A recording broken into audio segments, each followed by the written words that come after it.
Welcome back to the Popular Side podcast. I'm Akinadike, he's Yinka Yusuf. Um, it's been a week since we last talked. We're recording this on Monday night, February 12th. Yep, For those of us who live and die by football, a lot has happened since since the last time we were here. Um, absolutely. and that's where we'll spend most of our time today. We'll do a let's quickly run through the agenda for today. We'll have an Afcon review, which should be really interesting. We'll have a top five league review, and then go straight back to Afcon and talk about coaching at the Afcon. Yep. Yeah, and then we'll bring back our unpopular opinion segment, which we debuted last week, and I think we have two pretty good ones again today. All right, Yeah. so why don't we start with our Afcon review? Why don't we start with your story, Yinka? Okay, so we can mix it. We can mix it. Let's start with the Afcon review. So I think Okay. the last time we spoke, we were talking about that was the quarterfinal stage, I guess, was it Yes. or semis? I Yes. think it was the semis. No, We quarterfinals. were waiting for the Quarterfinals. semis. Yeah, they had played the Yeah. quarterfinals. We're waiting for the semis. So the Mm-hmm. semis happened. Someone predicted that South Africa will be trounced by Nigeria. That That didn't was me. happen. We That won. didn't I mean, happen. Well, you won 4-2 eventually or 4-1, but it was closer than the scoreline would suggest. And yeah. I saw that coming. And I told you, South Africa quite Mm-hmm. unpredictable. If they had a decent finisher, they probably would have won this tournament. They do everything well until they get to the final third, and they kind of just crumble. So South Africa lost out to Nigerian penalties. Um, Cote d'Ivoire then beat DRC. For me, the story of the tournament will be Sebastian Haller, who is the Ivorian striker. He got the winner in the semi-finals, and fast forward to the final, which happened yesterday in Abidjan. He also got the winner for Cote d'Ivoire. So Cote d'Ivoire won eventually, beat Nigeria 2-1 yesterday. Yours truly was well. I'm actually still in Abidjan right now, and frankly, guys, like Biggie said in one of his songs, "Hey, you guys should grab some weed. I have a story to tell." Uh, maybe not weed this time. I can grab popcorns and stuff, right? So I flew in day before yesterday for the finals. To get the ticket in itself was a hustle. Myself and a friend, we spent the better part of yesterday morning at the CAF Hotel, Sofitel in Abidjan, hustling for tickets more or less. It was going for as high as $2,000, That's crazy. and I mean it was panic, it was pandemonium.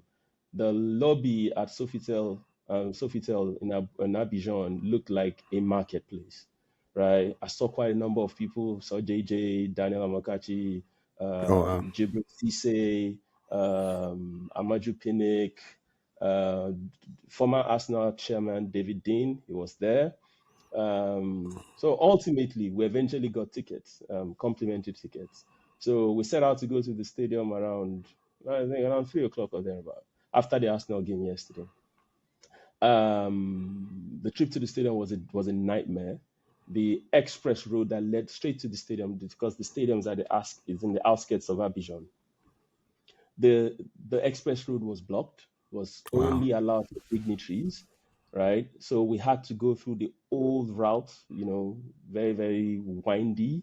And we ended up in a situation that, I mean, an hour to kick off, we still hadn't packed our car, right? Wow.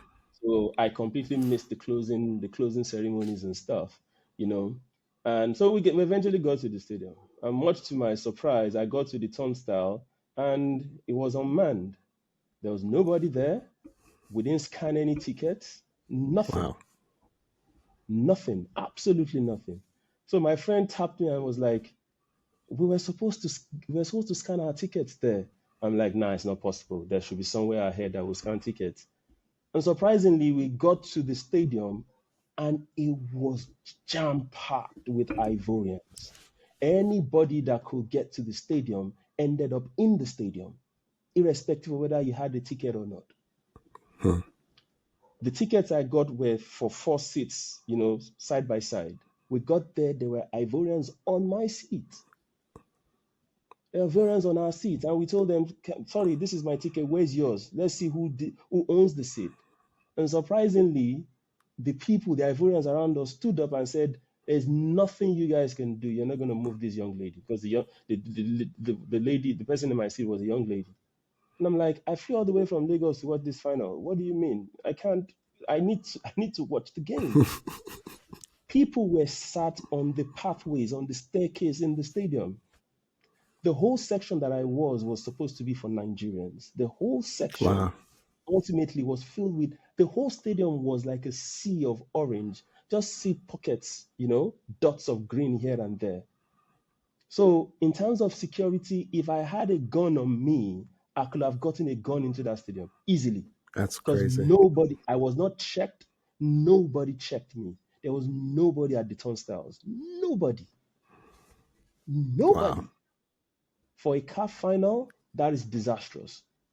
That is unacceptable. I ended up, we were separated, right? So the four of us that went together, but it's still the same section, but we just had open seats. These Ivorians just sat down and kept the seats for their friends. That's what happened. Or anybody that needed it. It was until we were able to prove that it was our ticket, and the guy now said, you flew all the way from Nigeria, sit down next to me. So when even Nigeria Wow. scored, I couldn't celebrate. I'm sure you see some of the clips that we'll share later on. I Yeah, couldn't yeah, yeah. celebrate. I was about to shout goal and I kept quiet, because I didn't want to be lynched. So Yeah, that's disappointing. for a final, it was disappointing. And my expectation, I think looking back at it now, I think I'll probably say it was probably a good thing for me personally that Nigeria didn't win, because Hmm. if we had, my security right there and then was not. I wasn't too safe. Immediately the game finished, we took off instantly. I didn't even wait to see anything. Final whistle, we took off immediately. Wow. Immediately, right? So from an organizational standpoint, for a CAF final, that was disastrous. That was unacceptable, and I expect the Nigerian, contingent, the Nigerian Football Association to lodge a complaint, and I expect CIV to be sanctioned, yeah, because that wasn't people that paid $2,000 for their tickets. Some of them ended up outside; they couldn't come in. That's crazy. They couldn't come in. They couldn't come in for the match. You know It's what's not acceptable. disappointing is some of the earlier group stage matches. Hmm. Um, the stadiums were not full at all. At You know what I all. mean? Like some Hmm. of them were like a third, occupied for the Yeah. some even less. Yeah. You Absolutely. know, and I'm just thinking like, you know, you could have had really cheap seats to get people into the stadiums. It's just I just feel like you can be a little more innovative with some of these things. Absolutely. Um, well, the final, that's where you're supposed to show your best, right? That's where you're supposed to have your best security, best organization, all of that. It Uh, was the worst. that's It was the disappointing. worst. And it took away from the quality of the game in itself. Mm-hmm. Mm-hmm. I thought Cote d'Ivoire were way better than Nigeria. I'm happy for Hala, frankly, for someone that survived testicular cancer, to come and, he got the winner for them in the semifinals and they got the winner in the final. Kudos to him. I'm happy for him. I think Cote d'Ivoire deserved to win because Nigeria just simply didn't show up for the final. You and I, we've said this all through the tournament. We didn't have a midfield. Um, Even during the game, the Ivorians were happy to let Ekong, Bassi, and Ajayi to hold the ball, do whatever you want to do Yeah. with it. They weren't even pressing us because they knew that the next thing we'll do is hoof the ball to Osime, right? And once they collected the ball, they had a three-man midfield of Seri. Seri is a Yeah. veteran. He has Fofana and Casey. yeah, Fofana and Casey. Those are three people against an Onyeka who is not a ball, his No. ball retention is not the highest, he's a hustler. and Mm-hmm. an Iwobi who has ball retention but is not that much of a hustler, right? Mm. So it was death on arrival, more or less. That was a tactical suicide by our coach, right? Mm. And for me, the blame, 100% of the blame of what happened yesterday is on the coach. I see a lot of people have been, raining abuse on Alex Iwobi. He had to delete Mm. an Instagram account. I want to apologize on behalf of everybody to him. It's not his fault. Yeah. That was a square peg in a round hole. You can't play that kind of formation and have an Iwobi as a two-man, as part of a two-man midfield, Mm-hmm. playing those Ivorians, that had crazy ball retention. So tactically, I think our coach got it wrong. But for him, apparently, that formation got him to the finals. So we were in that game saying, let's avoid the loss and let's try and nick it you know. And when we scored, I had that thought to myself. I was like, this might not be good because this will then kind of align with his plan, and we will, kind of recede into our shell a lot more, and the attack will just keep on coming. We just had wave after wave after wave of attack, and the goals were just it was just a matter of time. It was gonna come. Yeah. It was gonna come. So, all right. So, I think I agree with you on. We both talked about the coach, the tactics, all of that. What I thought was interesting with Nigeria was pretty much. So Nigeria played 7 games, right, at Afcon, Mm-hmm. Mm-hmm. um, and I don't think Nigeria changed formation in any of the 7 games, right? So So it came the, out. so the first game, I think we had a different formation. We Okay, started off so the tournament, so but from the after the second first game on, game, yeah. second game all through, it was the same thing. Yeah. Okay, so this was a game. This was one that was crying out for a new formation, right? So the one thing you and I did not predict that Equatorial Guinea would trash Cote d'Ivoire 4-0, Mm-hmm. or Mm-hmm. that Cote d'Ivoire would just barely qualify from the group stages. But the one thing we did say was they had the best midfield in the tournament, right? I Mm-hmm. think we said that 3 midfielders could have started for France. We talked about this, Absolutely. right? Yeah. So if you have those 3 midfielders and you know that the weakness of your team is the midfield, why don't you change anything? So Yeah. that's the part I don't understand. So we needed to create an overload in midfield, not concede all of the midfield to them and let them do whatever they want. And earlier you were talking about, hey, they knew it was going to be Bassi or Ekong or Ajayi bringing the ball up. Those are center backs.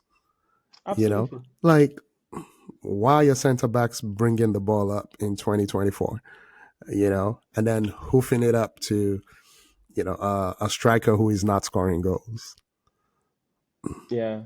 And a you know striker who wasn't physically fit. it, Osimhen was not he was not fit for the game, right? And you will think that then you need to work out chances for him, create yeah, clear goal scoring chances for him, make things not for easier him for to him. hustle. Yeah. Exactly. He was hustling all through the game yesterday, Mm, hustling all through. Right. So this is 100% on the coach, 100% on the coach. Even after Ivory Coast equalized, right, and the game was 1-1, you could have changed it at that point. It yeah. was obvious. You could have taken one centre back off, go back to a back four formation, and brought in an extra midfielder, then make Hmm. Iwobi a central attacking midfielder, which he's Hmm. more comfortable with, right? So you go into a 4-3-3 formation, try to win the game.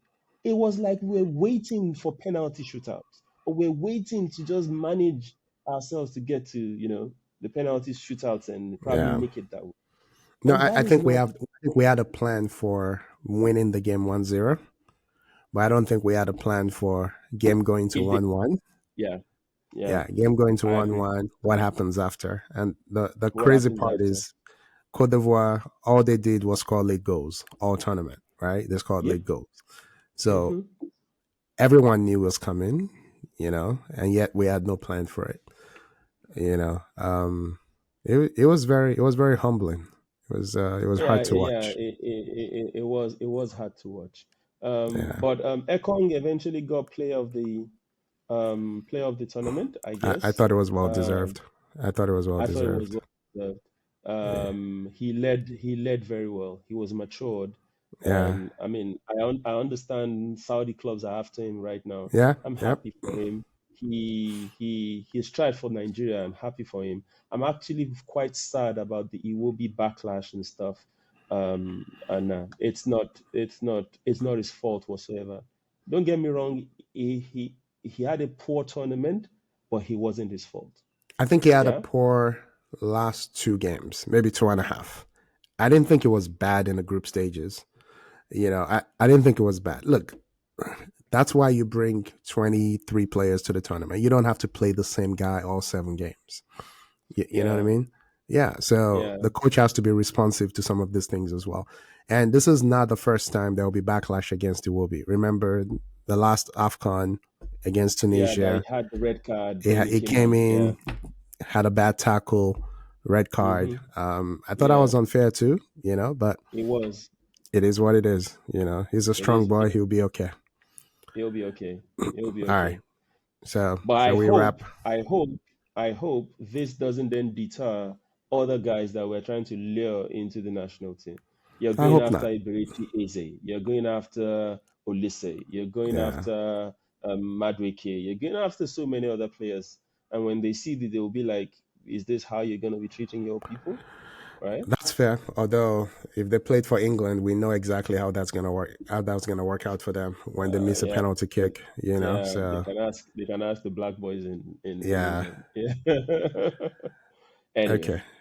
All right. So while we were watching and crying over Afcon, some games did happen in the EPL this past weekend. Um, yep. I think what would I consider the game of the week this past In the weekend? in the EPL, Yeah, we didn't have a Luton Newcastle this week, unfortunately. yeah, Uh, we almost did actually.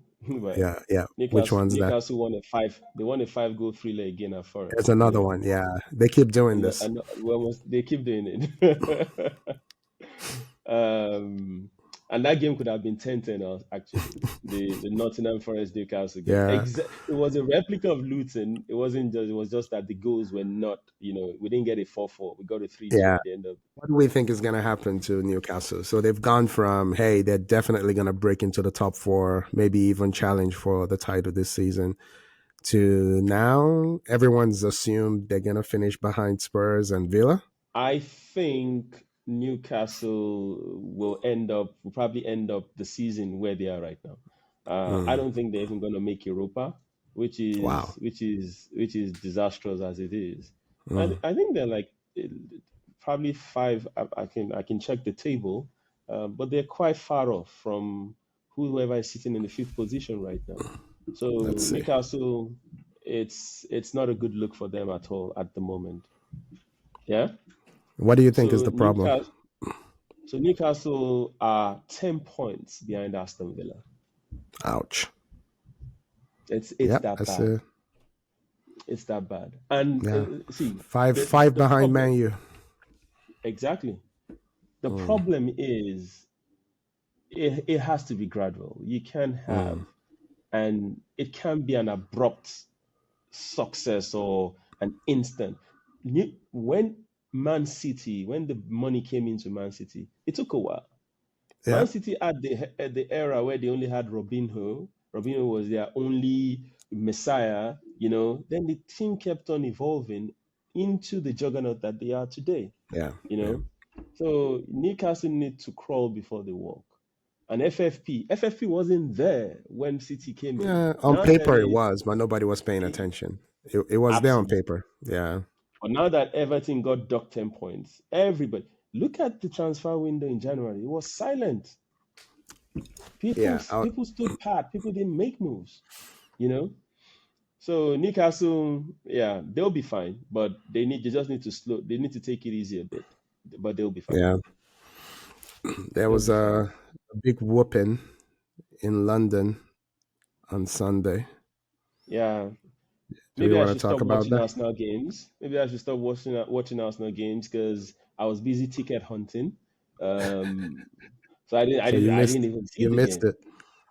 I only caught the last two goals, but I've watched the game. I watched the game earlier on today, the full 90, and I was quite impressed. But I think what happened for me was Arsenal brought their A game, and West Ham Mm. brought their F game. If you get what I mean, yeah. It was, I mean, West Ham got trounced by United. Was it 3-0 or so during the week or Uh, over the weekend? Yeah. I'm not So sure. that means they've considered 9 goals. Yeah. Ouch. West Ham has considered 9 goals in 2 games against the people that they want to be in competition with, if you get what I Mm-hmm. mean. Yeah. Mm-hmm. Um, David Moyes looks lost. It seems the teams are not, I don't know, maybe the players have given up on him, kind of. Right. Yeah. So they Why does lost this always happen to him though? To David Moyes? because it just tells you the quality of coach that he is. He's a Mm. mid-table manager. That's what it is, right? He's a mid-table manager. He's good at that. Just the way, what's his name, the Crystal Palace Roy Hodgson Roy Hodgson, is yeah. is a get out of relegation manager. You know, that's the truth. He can't. When you give him the resources and the funds, right? He does not really know how to put a team together that will get into that top four echelon. What will happen Yeah. is he can feed on scraps and get the troops rallying, and the team will end up at mid-table, Mm. right? And also, unfortunately, I heard I was listening to Talk Sports Yep. earlier on today, one of the snippets on there, and they said a fan called in and said 9 Western players are living on a free in June. See, that's terrible contract management. How do how Absolutely. do you let How that did you happen? get there? You're not going to replace 9 players in June with That's FFP around terrible. the corner. It's impossible. Yeah, yeah. Do they have any academy player that is No, going to step into the nobody field? has, no academy has 9 players that can play in the first team. So you know what's going to happen? They're going to go into the championship and go and Yeah, get the championship top players and hope they become a hit in yeah, the Premier League. That's yeah. what's going to happen. Frankly, they've been doing this for years. Ben Rama was at Brentford while they were Hmm. in the championship. They brought him, And now So Benrama is um, gone. Benrama left in Ben Rama is January. gone. He Now left in January. he's gone to France. Leon also, yeah. Leon, yeah, So it's unfortunate for West Ham, right? They might have to sell players, right, to be able to get in more players at this rate. But right now, who is the best? Who is the highest value player on the lineup? Kudus, probably. Kudus and Bowen. Well, Kudus Bowen's and older. Bowen, Bowen is like almost exactly. 30 now, I think. Yeah, Yeah, so close Bowen's to. older. Yeah. So, and Kudus they paid 45 for last season or just this season, or will Mm, they want to cash in on him easily? So, like you said, absolutely ridiculous contract management. They need to do better. yeah. But overall, City looks like City. Yeah, Yeah, they Haaland is did back what we like thought he they were never gonna do. left. Absolutely. Which is apologies for Uh, everybody for saying it was a top four race. It's looking like it's going to be. I mean, sorry, it was a 4 horse race rather. I yeah, think it's going to be a 3 horse race. Villa, you don't have any business losing to United at home. I'm sorry. yeah, I'm sorry. Yeah. yeah. So I think Villa will end up between Villa, United, and Newcastle. They can fight for that fifth position. You think Um, Spurs will come fourth?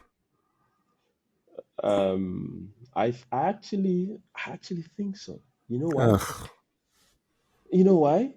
why? Spurs have had some setbacks from a personnel standpoint, Okay. and they still fought till today.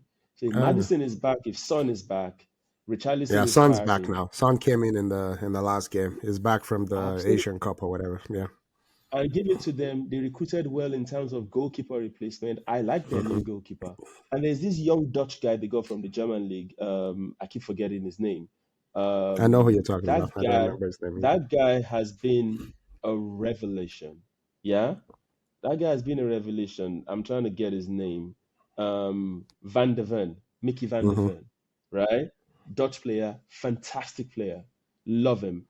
The guy they got to Dragosin from Syria, fine player. And Werner is in, and Werner can, although his strike rate or accuracy is quite Oh poor, no, he's it'll still, give you the he's, occasional assist. It will do that. God bless you. The He's a, problem he's a is pain in the it won't behind for any score. defender, man. He It won't won't score. score. Yeah, That's the problem. yeah. It's still But rapid. It's so still fast. He'll absolutely, run. Yeah, but he can't score. absolutely, That's the problem. he can score. Anyway, Yeah. enough for EPL. All right. So two Um, two two big games this past weekend that I was looking forward to. I mhm. think my Girona fantasy is dead in La Oh Liga God. because Oh God. Girona lost. Did you I watch think that it's game? what'd you say? Did you watch the game? I did. It was a bit down. I know. There's. I don't know what I was thinking. Oh my Uh, God. yeah, I don't know what I I was was a thinking. bit down. Yeah. So, yeah, I don't think they can compete for anything at this stage. So, Yeah. I think just give the trophy to Real Madrid right now. I think they're gonna win. But before you move on, see, this is the competitive advantage that Madrid has in Champions Hmm. League. And people don't believe this. Madrid can afford to play the whole La Liga in Gear 2. Mm. So they are mentally fresh, they're physically fresh for Champions League. That is when they need to then say, I need to find Gear 3, find Gear 4. Madrid can coast through the whole La Liga. And this is my problem with La Liga. When people Whose say La fault is Liga is that? the best, when Whose people say fault La is that? Liga is the best team. No, no, no, I'll explain. When Okay. people say La Liga is the best team, it's simple, right? The competition in La Liga is Barca, Madrid, Hmm. and sometimes Atletico. Okay? Yeah. As in Atletico Madrid, right? Yeah. Yeah. And in most cases, and maybe any other guy that is having a fantastic season, maybe a Sevilla, a Valencia, Valencia, you know, Sevilla. all those guys. For example, a Girona right now. Hmm. The two people, the two competitors rather, is always Madrid and Barca, right? Hmm. They can afford to play their B team or even play their A team and not really task themselves mentally. They can Hmm. afford not to show up in some games and still win. You can't do that nonsense in the EPL. If you don't come with your A game, trust me, Brentford will beat you. Sheffield United will beat you if you're not careful. So Madrid have it easy, are we right? are we having In the La Liga. the which league is the best debate or which league is the most competitive? So I don't even want to have that debate yet, and we can Okay. push that. Um, I think Madrid have the best team, right? Okay. They're just a striker short of being, come on, I think Yozelu is not No, the I mean, he's Madrid doing the level job. If striker. Nigeria had Joselu, we would have won the Afcon. So Absolutely. But between Bellingham and Vinny, they're delivering, right? yeah. So I think Madrid historically, Madrid and Barca they've always had the better team. But Okay. are they playing in the better league? Right? I don't necessarily think so. It's Okay. not the quality of the team that makes the league. It's just part of it, right? So Okay. if I have a league that has two teams or three teams that are in, A star level, then every other person is in C, D, and E in terms of effort, in terms of not just the squad. I'm saying in terms of the effort that they put into games, you know, because in the English league, some people just come to say, I'm going to frustrate the life out of you. I'm going to bully you, right? If But Even if that's you not beat me football though. 4-0, But that's no, not no, no, football. no, no. So that no, Akin, that's not the football that you and I like. Okay. It is still football. Do you understand what I'm saying? It is still Mm-hmm. football, right? Mourinho showed us that it's still football. You can win with it, right? But is it pleasing to the eye? Is it Mm-hmm. aesthetically satisfying? Mm-hmm. Probably not, but Mm-hmm. it is still football. It Okay. is still football, you know? So, all right. So here's my pushback, right? Yeah. Didn't Sevilla win like, what was it? Three Europas in a row or something ridiculous like that? So it's the same thing. It's the same How? analogy. I'll How? tell you. I'll tell you. It's the same thing because that's A-star team. You can break down La Liga La teams Liga. into Barca Madrid, A-star, then Valencia, Sevilla, who else? Madrid, Atletico, that is. Villarreal. Villarreal, next batch. Then you have the rest of them. The Santanders, the whatever, the rest of them. You know the people I'm talking That about. is all of It's them. the Yeah. same thing. You are not mentally exhausted by the time you're getting into these European tournaments where you are playing an EPL team, for example, give me an example, a Chelsea, for example, a Liverpool or an Arsenal that week in, week out are being battered. Week in, week out, Ah. they need to physically exert themselves, right? That for me, I think that is the issue. That is So what's you're talking happening. physicality, I'm talking quality, I'm, right? There's a lot yeah, of but I'm bad saying it's football happening everything. in the EPL. Yeah, there's a lot of bad football happening in the EPL. A lot. And so I when can I call watch it bad the Champions football, League, for example, right? It's still football. yeah, no, but okay. So let me give you an example. I'm watching Burnley this past weekend, right? And Hmm. I'm like, they can't complete passes, and their game is dependent on completing passes. You know what I mean? They just don't have the physical Hmm. tools to do what it is their coach tells them to do. And I'm like, Yeah, it makes sense that they have 13 points in from 24 games. It makes sense because they're terrible. So for every Man City or Arsenal or Chelsea that you have in the top half of the league that have great players or whatever, you have a Burnley that should not be in the league. So I'm like, you can't tell me that a away trip to Burnley is difficult. I mean, like, come on. but I'll explain this to you, right? Hmm. So the match you're talking about is Burnley Yeah. Liverpool, right? Okay. Yeah, it's Burnley At the, Liverpool. at Yeah. the at the point it was 1-1, and at the point Burnley could have actually gone ahead, right? With that their But they crappy didn't. football, yeah. And the reverse game, right? Was it Burnley Liverpool or so away? Same thing. Burnley played until Liverpool scored at the end of the game. Liverpool won 2-0, right? Um, so I'm not saying that Burnley is a good team, but I'm Hmm. saying the way we play in the EPL, Burnley can come with the mindset to say, I'm going to frustrate the life out of you guys. Okay? That's not what happens in La Liga. La Liga is play your football, I play my football. Who's the better side will win. People don't. You watch La Liga. You watch Uh-huh. even in the Bundesliga. It's not. That's not the style of play in the EPL. EPL is where you will see. You watch Arsenal games. It's a block of. You're having blocks of defenders after defenders that Arsenal will have to break down. But watch Madrid play. Santander will go to Madrid Stadium, Bernabeu, and they'll be like, okay, we can win this. And the game is open. And Vinny is doing leg overs all over the place. And I'm like, really? I've seen Madrid play this season. Despite the injuries that they've had, Yeah. Madrid have managed those injuries very well. Don't get me wrong, they're a very good team. I believe they Yeah. are probably the best team in Europe. Remove Yoselu, right? And put in a better striker, and Mbappe, for example. Mbappe They're out of this world. in Yeah. August. But currently, as it is, Madrid are not playing, they're not playing at the top level. They've not, I don't think they've even played their best football yet. So when we get to a game where they need to get that extra gear, they are fresh. Okay. But that time, Liverpool is tired. City is tired, right? Arsenal is dead. I think you're making That's excuses for these EPL teams, but we're gonna move on.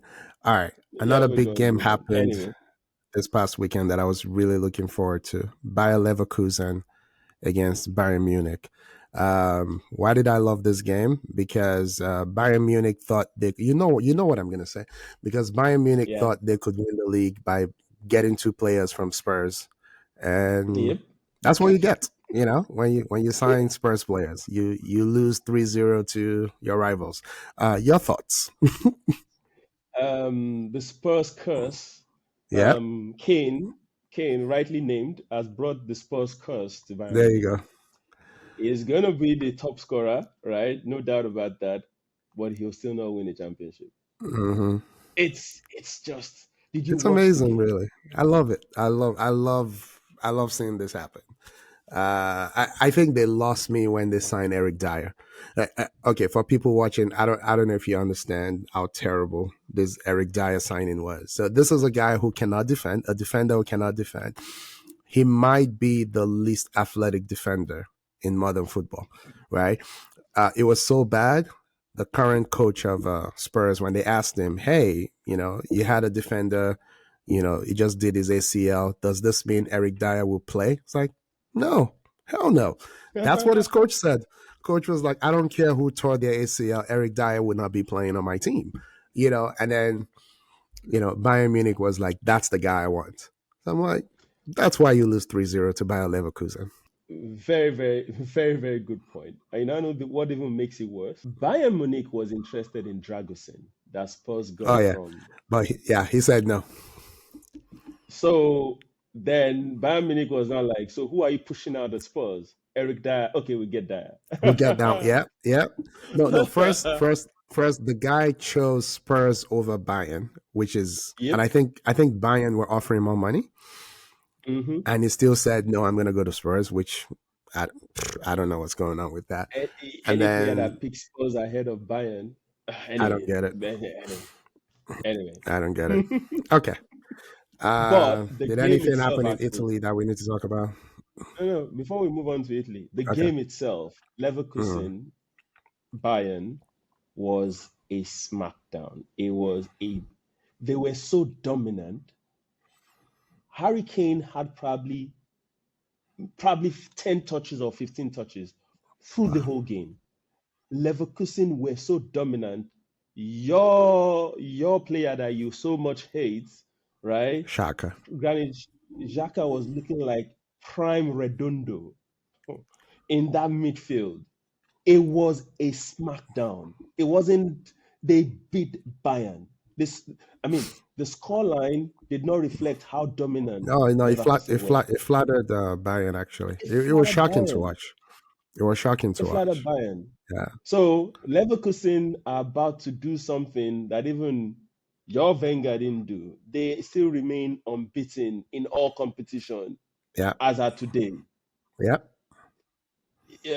And if you look at their lineup or their squad, you wouldn't expect them to be. No, because one, they don't have the squad depth. We always talk about squad depth. They don't have the squad depth that you know the teams who have done this in the past. We usually have the squad depth to do it. So let's see. Yeah, Maybe they'll catch someone on a bad day. In one of the cups, and that will be yeah. the end We'll, of it. we'll, Um, we'll Champions we'll League see. starts this week, so that will be interesting as well.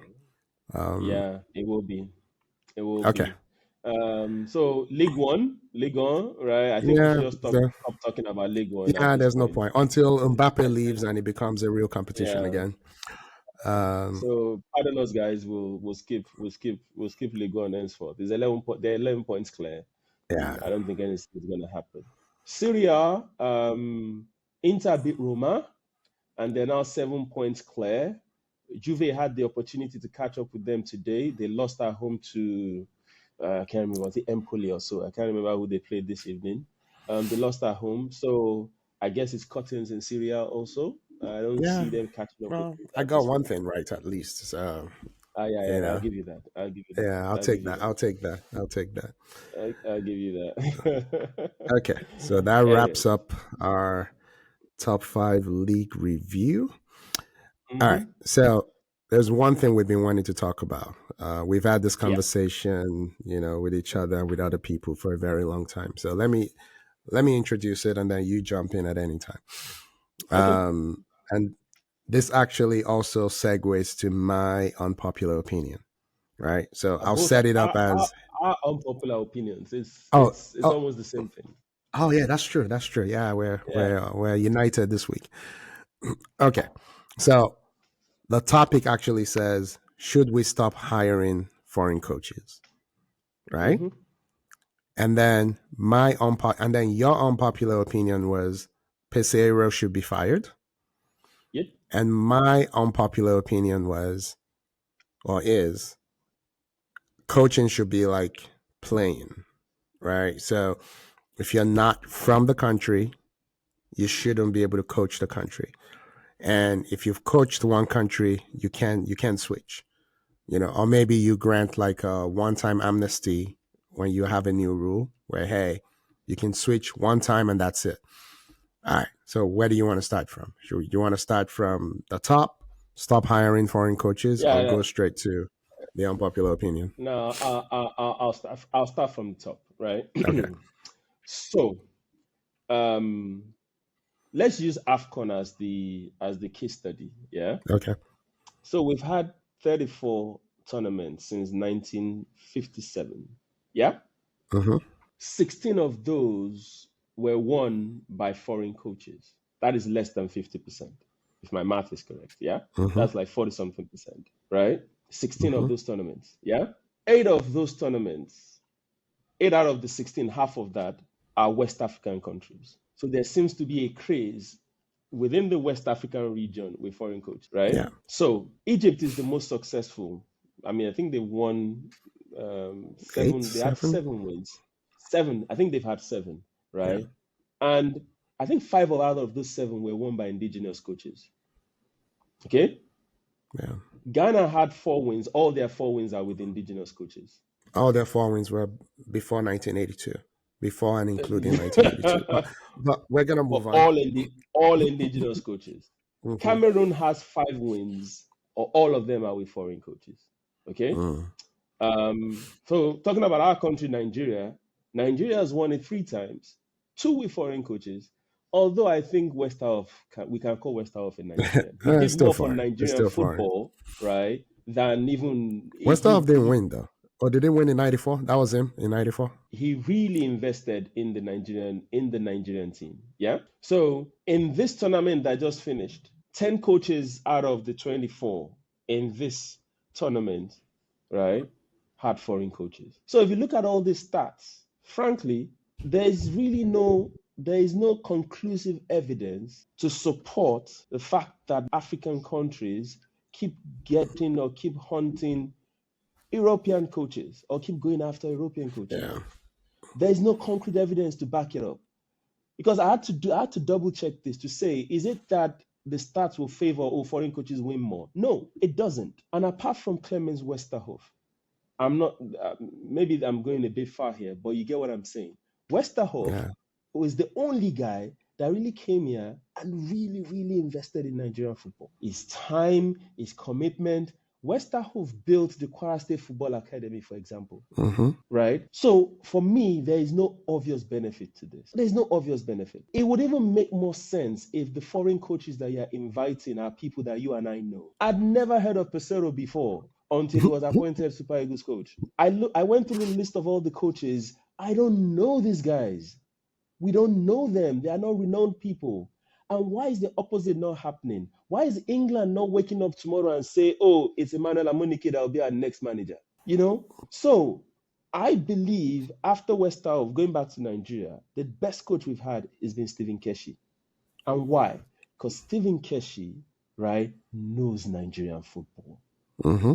Stephen Keshi is Nigerian football. There was a time Stephen Keshi was the conduit to Europe for most of all African players, or West African players. Don't let me say African players, right? Stephen Keshi understood the assignment. Some of these guys that are coming in, they don't understand the way we play. I looked at Super Eagles. If you watched the final yesterday and you compare that with the Tunisia 94 final that we won, the one that had Babaya Kini, Amunike. Zambia, Nigeria. Exactly. You look at the skill level of the teams. We've lost our football culture. We've lost our football identity. We were a flair team that had players that would pick the ball, right, and can run rings around you. And it wasn't just the attackers. It was Ben Roa, it was Augustine Iguavon, right? You had Mutu Adepoju, you had Friday Eko, you had JJ Okocha, you had Emmanuel Amonike, we had wing play, Finidi George, Tijani Babangida. And I'm looking at the current team, I'm like, this is not the Nigeria that I know. And why is that? I think it's the fact that some of the guys that we're bringing on board, right? I mean, they don't understand the football culture. They don't understand the football orientation of the nation, right? Which Yeah. is sad to see. Your take? Okay, so I think you have to decide what the job of a national team manager is. And in this Okay. case, the job of a Nigerian national team manager, or, you know, fill in whatever the name of West African country national team manager is, right? Is the Mm-hmm. job just to come in, take you to a tournament, do the best job he can, and then that's it. If that's the job, then it makes sense what we're doing. You know, Mm-hmm. we bring in whoever we want to bring in, whatever happens, happens. And then we go back to doing the same stupid things that, will make us struggle to qualify for World Cups, um, underachieve at Afcons, just you went through a list of names now. And none of those guys has been in their prime for 15 years, Yeah. right? So you go back 15 years and you can't mention a name. I asked you the other day, I'm like, hey, so Osimhen just won African Player of the Year in December, right? First Nigerian to win it since Kanu in 1999, 24 years. Yeah. And I Mm-hmm. asked you, I'm like, how many world class players have we had? Or maybe the answer is zero, about who are the best players Nigeria has produced? And you said Enyama and Mikel, right? Yep. One's a goalkeeper, one's an underachieving central midfielder, right? Maybe Enyama is the best of the two, or the better of the two. No one will look at Mikel and say he's in the class of Yaya Toure, for example, or even in the class of Asian, who I didn't think was a great player. I think Asian was Mm-hmm. better than Mikel. So I think our problem is multifaceted, right? Because we're not developing players. We had like a 20-year drought where we didn't have great players, and we're not letting the people you listed. We're not letting them coach through adversity, through disappointment, right? Keshi was great. I thought Eguavon was really good at the last Afcon. That would be 2021, right? 2021, the COVID one. I thought Yeah. Eguavon was really good, The COVID one. but they blamed him because we went out in the first knockout round. It could happen to anyone. Everything was going well So in the true. group stages. And then, we get to I think this time it was the quarterfinals, right? Because it was only, whatever it was, I think it wasn't 24 teams like we had, it was 16 or whatever. Yeah. Either way, Mm-hmm. you get to the first knockout stage and your offense, didn't work out. Sometimes it happens. Okay. And you lose, but we immediately go to, oh, we should have had a foreign coach. Yeah. And the question is, like, when you think about it, it actually doesn't make sense, because what is it that the quote unquote foreign coaches bring in? Because if you're being objective about it, then what makes the most sense is the guy who started playing from Nigeria, who goes Mm-hmm. abroad, right? Let's assume there are some things you gain from abroad that you can't find in Nigeria. Mm-hmm. Let's assume that's true, right? So doesn't it make more sense that the guy who started from home, who has success abroad, should be the one that comes back to coach the team? I mean, what am I missing? So Um, why is that not the formula for success? So that's why I think there's something more sinister going on, right? yeah. Which is, there's an element of inferiority complex, where anything that is Nigerian is not good enough, anything that is African is not good enough, and if you put a sheen of foreignness on it, then it makes it better, Yeah. It right? makes it better. And Yeah. unfortunately, I feel like we're not listening to what's happening in the world right now. Because Mm. on the one hand, we say, "Oh, Nigeria no, they carry last," right? We say that all the time, Mm-hmm. or we say Nigeria to the world. Mm-hmm. But then it comes time to who is gonna coach your team, and you roll out an unknown white man. I'm like, what are you doing? Yeah. Yeah. Not a And guy who has and it's paid his dues, not and a it's guy only in we've ever sports heard that of. you see this. Yeah. Yeah, no, it's crazy to me. So, and it's crazy because Nigeria is hot right now, right? I mean, you're an old man, but you follow what's going on in the social media world. Yeah. Like people are eating our food on social media. People are Yep. dancing to our songs and music and all that, right? And I don't watch our movies, but some people like them. Good for them. God bless them. I'm like, why can't we just embrace everything that makes us Nigerian? I don't understand this. Like, why Yeah. 237 million people and you can't find a coach? I mean, that should make you embarrassed because it makes me embarrassed. You know what I mean? Like, what are we So saying? so I totally agree with you. A lot of things that you said, and maybe it's probably bring a bit of context into it. Mm, So, if you notice, when it comes to sports administration in general, we're nowhere, right? We're nowhere near, right? What it should be. So most of these other guys that you're talking about, these are individual people. Music is individual, mm, right? Even I don't want to say our food, but that's our culture. It's not mm, something that is collective, if you get what I mean. Yeah. mm-hmm, But what is going on currently is quite simple, right? Our sports administrators don't really know what they want from the Super Eagles coach. They okay. don't really. I would love to see the JD, right, of the Super Eagles coach, right? Because as I started off by saying, Clement Westerhoff is probably the best thing that happened to Nigerian football from a coaching standpoint. I remember the team that went to that Algiers, was it 90. 91? Yeah. Algiers 90, that had Uche Okechukwu. Daniel Amokachi was plucked from secondary school in Kaduna. Yeah. We Yakini was lost there the too. first game. Yakini was there. We lost the first game 5-1, 5-1 to right? To the same Algeria. Algeria Hmm. that struggled to beat us 1-0 in the final. Yeah. Clement Westerhoff came and brought us the star players we know today from the local leagues. He did not really have a lot of foreign based players in those teams. That is what we should be thinking of. I know South Africa is coached by a foreign guy, but look at the South African team. A larger percentage of them, probably 95%, are in their local league, Yeah. right?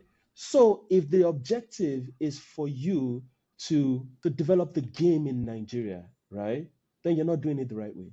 It's not by Mm, you, oh, we have a friendly match tomorrow. Oh, this guy is playing well in Lithuania. Let's call him to come and try out the Super Eagles. Oh, there's a star player. He just scored 10 goals in Malta. Let's call him.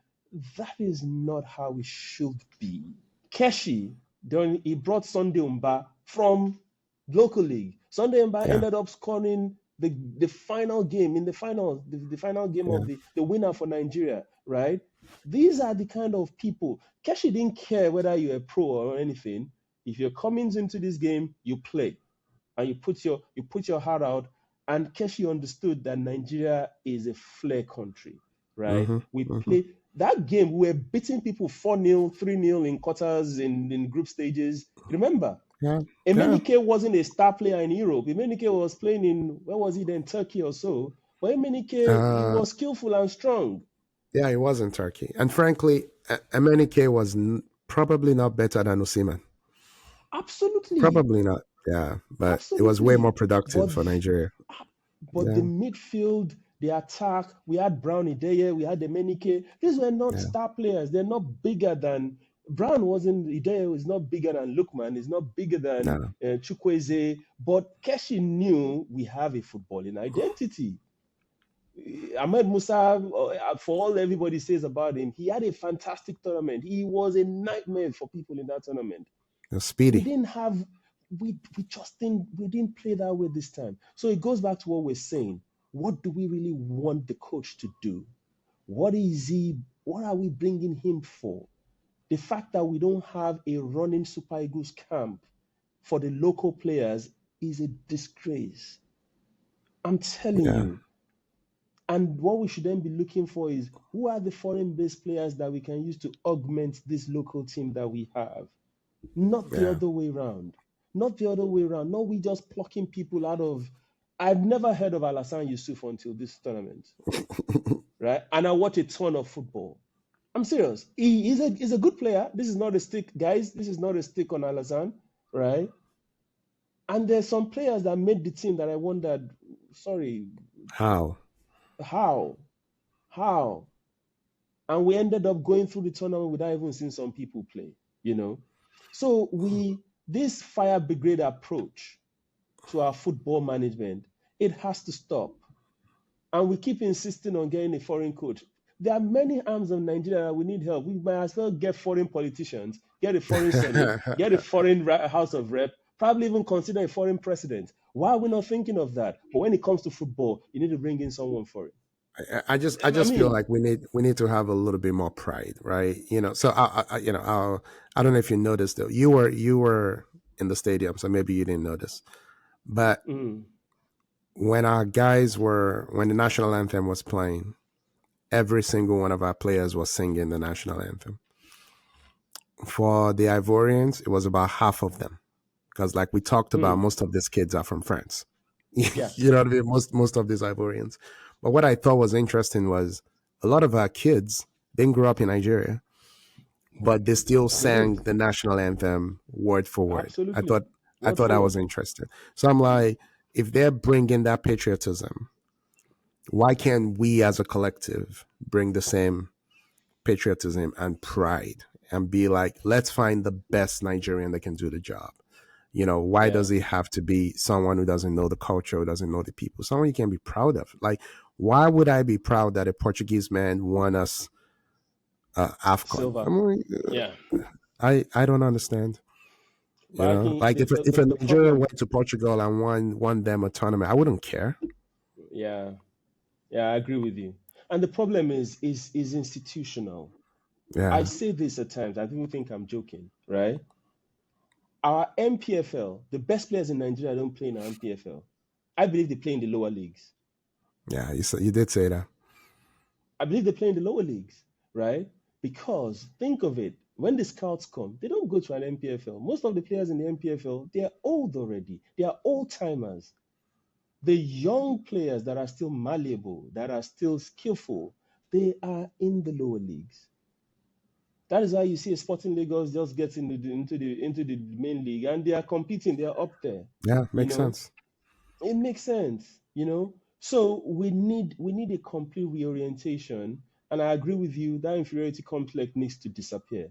We are too many people in Nigeria for us, right, to be competing. What's the population of Ivory Coast? Under Probably 30 30, million, 30 million 20, people. 25, 26 million. Absolutely. But they have an academy, the ASEC Mimosa Academy, and some other Hmm. academies that almost all those guys went through. Yeah, Almost all those players. We have those academies in Nigeria, but before those guys even get in, they're already gone. They're in Europe, right? What are we doing to our local league in Nigeria? What is the quality of our league? It is poor. And this is where the problem stands from. So this fire brigade approach needs to stop. It's not going to work for us. We have a mm, decent, quote and unquote, decent under 17 team, under 21 team, but yeah, when it comes to the Super Eagles, but look at the current national team, right? Only two players, yeah, are graduates of of the under 17 team, which is yeah, Osime and Chikweze. Every other yeah, person, you know, it, every other person came out of nowhere. Don't let me say out of nowhere, but you get my point. yeah, If we're gonna go this foreign route, right? Then every time there is a break, there is an international break. Nigeria should set up. If you have your players in Europe, then set up the camp in Europe, yeah, right? Play your friendlies in Europe, right? Get the togetherness in the team. If that's what you want to do, then do it well. Do it well. Get the togetherness in the team. Let them play games together. Not only when there's a tournament, 3 days, Osime flies in, that person flies in, shabby organization. yeah. It's not proper. It's not right, you know. And I think that's a good segue into an unpopular opinion, right? You can Okay. go with yours first. I think you've said that already, So right? I'll just repeat it. I think it's already been discussed. I think there should be the same FIFA regulations that control players should also Mm-hmm. control coaches. So with Fair point. players, you can only play for one country. Mm-hmm. You can switch once if you played, age group, you know, um, football for one country. You can switch one time for the national team for another country. Yeah. But once you're a certain age, you can't do that anymore, right? Um, Mm. I think I would do the same thing for coaches. Have a one-time amnesty, if you want to switch, but otherwise, coaches should only coach for countries that they actually are citizens of. Because if you want to Yeah. develop, that's how you develop it. Yeah. So that's mine. What's yours? So mine is simple, straight to the point. I think Pissarro should be fired. We agreed on. I told you this before the final. I said, irrespective of the outcome of the final, right? Yeah, I think he should go, right?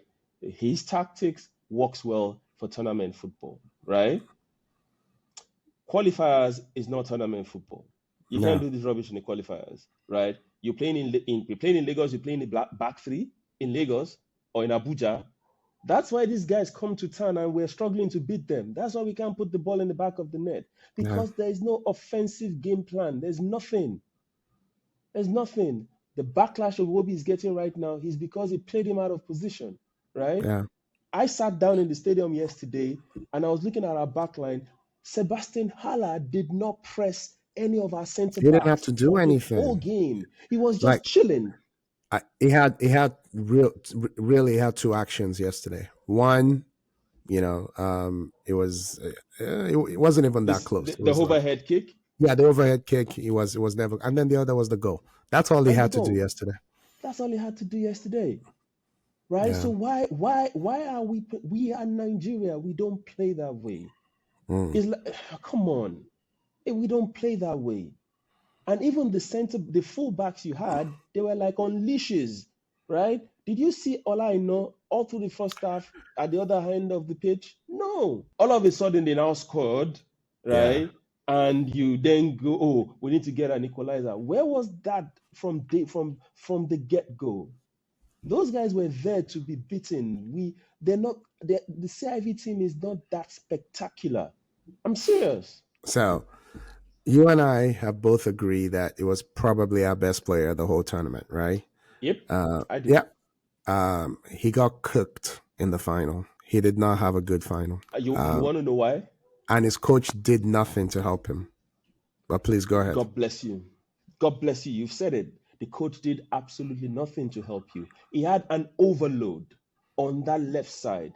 The Ivorian left back and the Ivorian winger were on him, right? Because your midfield had only two players. Chukwueze kept on coming into the midfield to support Iwobi and Onyeka. Yeah. Coming in, he pulled. You understand? He pulled. What's his name? He pulled Aino to the fire, and Aino now had two people to deal with at almost every point in time. So by the time Adingra is getting the ball, before Olaino gets to him, right? Adingra is already in his attacking motion. He's already ready to take him on. Yeah. Yeah. So I was looking at the game. I'm like, why are we doing this? Just bring in an extra midfielder, You take know out why? Ajayi or Bassi, take out somebody from the back three. And I, sorry, I, it would have I been think the we have to. same Okay, on the go ahead, Nico. left. So sorry, it would have been No, this. no, It go was the ahead. same on the left also because it was just that Gredo, Mm-hmm. Max Gredo, didn't have the flair that Dingra had, or else Sanusi could have been on toast also all through the game. And Grado is a little older now, so he's not as speedy as he used to be. Absolutely, absolutely, absolutely. Oh, No, I so was thinking. I'm like. So I think where I come down on this coaching thing is you can't give what you don't have, yeah, right? So we're expecting this guy. What did he ever do before coaching Nigeria? Or what was his biggest is job? it was Venezuela. He coached Venezuela national team. Okay. I think that was his biggest job, and I Has think he was also in the Saudi league, or so I can't remember. has Venezuela ever played at the World Cup in modern times? As Venezuela ever played a Copa. Okay. So I'm just My kidding. thing is, They probably no, no, have, no. So so we that my have to Venezuelan decide. fans don't come after me. But you get what We I'm have saying. we have to decide who we are, right? We have to make a decision. Who are we, right? So are we this, swashbuckling footballing country, that has the best players and all that? Because if we are, then the coaching kind of has to match. You know what I mean? You can't keep bringing these unknown foreigners that no one's ever heard of.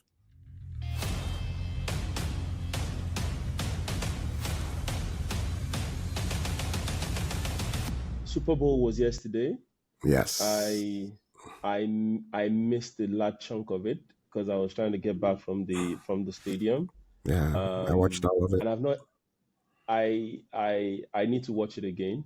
But I'm happy for Patrick Mahomes. He has that's his fourth or third Super Bowl, Third in 5 years. third in 5 years. But he's made like five finals or thereabout. I think Keep going. he's lost twice, right? He's lost One to twice. Brady and one to I can't remember who he was, right? So Hmm. I'm happy for Patrick Mahomes. Um, Kelsey and his girlfriend stole the show, kind of, which was interesting. At least all the question marks are put to bed now. We now know these guys are really, really officially an item. For now. Usher's halftime show, I didn't miss that. That was spectacular, right? Um, I frowned a bit when he was selected. I said, "Oh, is it because Las Vegas he has a residence? That why you're picking Usher, Yeah, it's over now, right?" by the way. The residency is over now. Yeah. It's over now, yeah. But yeah, Yeah. he did his thing. Yeah, I'll give that to him. Mm. Yeah, but I think the Super Bowl was fun. I'm not too happy that I missed it. The ideal thing is to settle down and watch, with a chill drink, with some suya and stuff. But I couldn't do that. I couldn't do that because of the Nations Cup. Yeah. Yeah, you had more important stuff to attend to, you know. I have more important stuff to attend to. It would have been nice if Nigeria won, but look at That hindsight right was now. It is what it is. Luckily, we sad. have a Nations Cup again next year, in Morocco, because this is the COVID. This is I understand this is the COVID one. Yeah. So maybe you should plan to come around to Morocco, right? Yeah, let's do Let's that. probably go Let's do watch that. some games. Let's Let's watch some games in Morocco. hopefully Yeah. they'll have better security and and not have I us want. sitting on someone's head to watch it. Ah, man. I'm sure we've not heard the last of that. I expect CAF to come down hard on Cote d'Ivoire. It's just that they won't tell them to drop the trophy and give it to Nigeria. But I know. I expect some fines. Yeah. Yeah, well, Cool. apologies to everyone who thought this was a depressing episode, but Nigeria But lost. What are you gonna do? it is what it is. It What are is we what it gonna do, is. right? I'm It is depressed. what it Yinka is is. depressed. But it's all good. Like I said, I'm happy for Hala.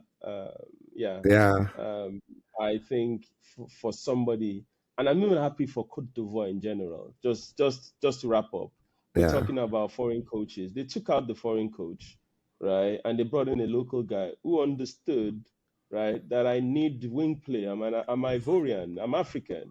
He yeah, started playing Gradel and Adingra, right? He brought in Seri, who hadn't been playing before. Sangare is more like an European player. He brought in Seri that could calm down the game. And, their whole style of play changed. Their whole style of play changed. So I think that supports our opinion in terms of giving yeah. the African coach the opportunity, giving them the support can actually be very, very, very positive. So let Nigeria take the lesson from that and do the same. I think The we need the problem is we Nigerian coach don't. to move us Our forward. lessons never last. Like we should have Mm, taken a lesson from Keshi. Several times we should have taken the lesson from Keshi when he mm. took Togo to the World Cup. That should have Yeah, been the lesson. But Togo fired him yeah, before he even got to the World Cup and hired a yep, foreign coach, right? yep, And mm-hmm, then, several times they couldn't reach a contract with Keshi. I don't know how many times. And then eventually they yeah, did. He won Afcon, and yeah, then they fell out with him again. So it's always gonna be something. but it's about the guy demanding that they pay him his due. I know, but they won't do that. But His due. they'll pay a foreign coach. You're paying the white man like times five what you're offering me. What are we talking about here? Yeah, It's not the candidate that determines the pay. The pay for the job should be defined. So yeah, whether it's a small girl, a big boy, whatever the case is, irrespective of the qualities of the candidate, the fee is defined. yeah. But they think, oh, you're Nigerian now, we can do whatever we want with you. Anyway, And I that's terrible. and that's terrible. So Anyway, guys, so that's it for this week. that's it. Please let's have your comments on all the discussion points we have. And until next week, please stay safe, and we'll see you all next week. Okay? And remember to subscribe to our YouTube channel, like our videos, engage on all our social media, and yeah, we will see you next week. Thank you all. All right, boss. Later. Bye bye. Bye bye. Bye.